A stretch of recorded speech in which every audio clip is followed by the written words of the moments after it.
Hey,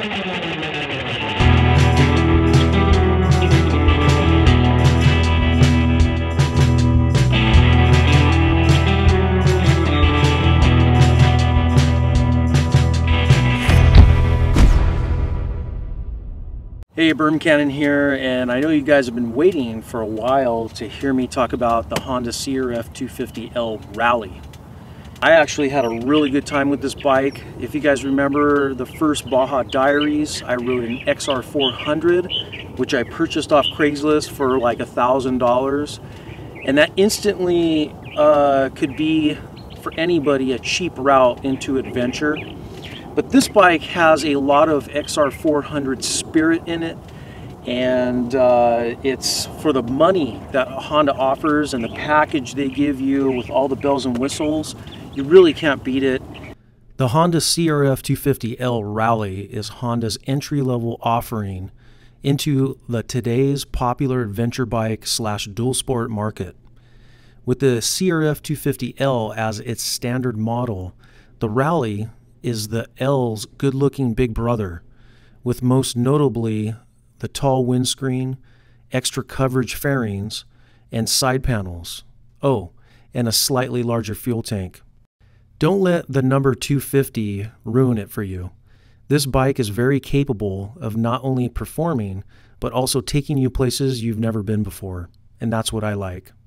I spent the last month wandering around the eastern Sierras and through the Mojave Desert, and even doing some home honeydews when the kids have no more Captain Crunch in the cupboard. A little on the handling and chassis. The CRF250 Rally weighs about 350 pounds. Though that is not impossible to pick up on the trail, if you fall over, you do have to be mindful on how you park it, on a hill, on a trail, or if you're loading it into a truck. Everything about the cockpit and the way the bike handled on and off-road was just classic Honda. Again, I want to emphasize, I feel that I could ride this bike longer than other bikes all in one day.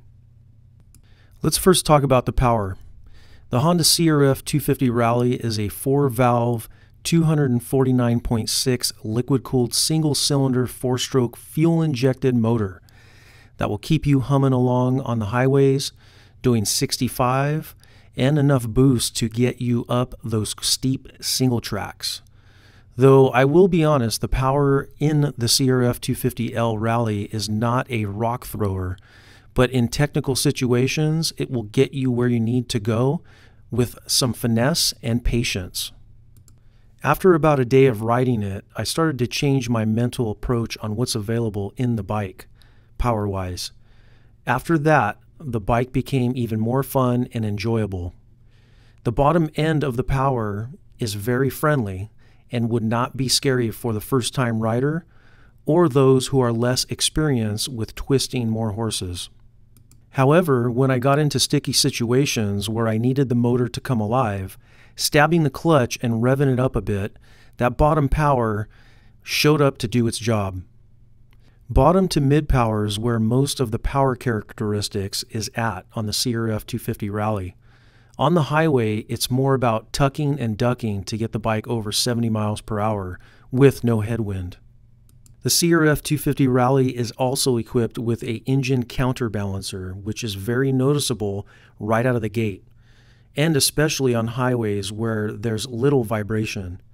Many people look over this simple ingredient when looking at bikes. I felt that I could keep riding this thing nonstop and stay in the saddle because at the end of the day, I felt less fatigued, and I think it's engine smoothness that had a lot to do with it. In the sand, like all bikes, is where it bogged a bit, mainly because of the weight of the bike, not because of the power available. But in those situations, I would just grab more clutch and get the revs up, and it would bark itself right out of that situation. It did seem weird at first when I hit the sand for the first time, mainly because the bike was quiet and smooth in every other situation. So when I did hit the sand, I would just get the bike revving up and get it angry, and everything was just fine. Let's talk about nighttime. The Rally has a low and high beam LED. Though I couldn't find any specifications on exactly what lights they're using, it didn't really matter because they hit it out of the park. I can't applaud Honda enough on their steps with this model, but also with their 450L, giving plenty of light power for those of us who can't seem to get back before the sun goes down. It was so good that I looked forward to riding at night, where I was able to see everything and everybody and everything else was able to see me, especially on the highways. Let's talk about suspension. The CRF250L Rally features an inverted 43mm Showa fork with 11 inches of travel. In the back, the shock having 10.3 inches of travel. By the way, the African Twin only has 9.1 in the front and 8.7 in the back. This is a personal pet peeve of mine, especially in the adventure bike category, where the amount of travel seems to be going away every single time a new adventure bike comes out. Ground clearance is about 10.6 inches, which is good in my book. Any less, you'll be scraping. The base 250L model has 9.8 up front and 9.4 in the back. The stock suspension is a bit soft, where on some dips and whoops I would hit the bottom, but there is definitely room for revalving to make that go away. Beginner and novice riders will probably not notice it as much as faster, and riders who weigh north of 200 pounds will. Besides being a bit soft overall, the suspension is nice and plush, and as long as I knew where not to stick the front wheel, it handled everything you would expect on an adventure ride. Now the difference between the 250L and the Rally, which is the next step up, is mainly you get this windshield, you get some instrument, and a bigger gas tank. You're looking at about 2.7 liters on this one to a 2.1 on the L.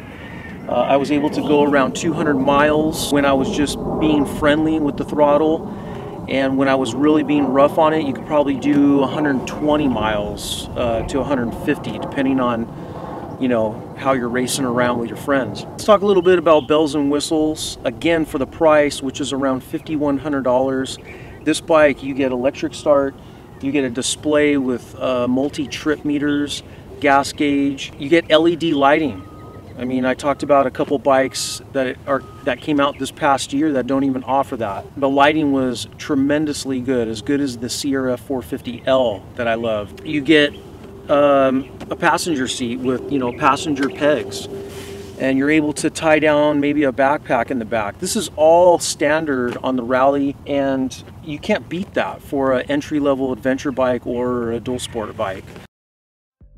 Hey guys, thanks for watching. If you want more in-depth on the CRF250L Rally, I'm going to leave a link in the description box below taking you to dirtbiketest.com. If the link's not working just yet, come back in a week or two and it should be working. If you have any questions on the CRF250L for me, leave them below and I'll get right to them. We'll see you guys on the next one.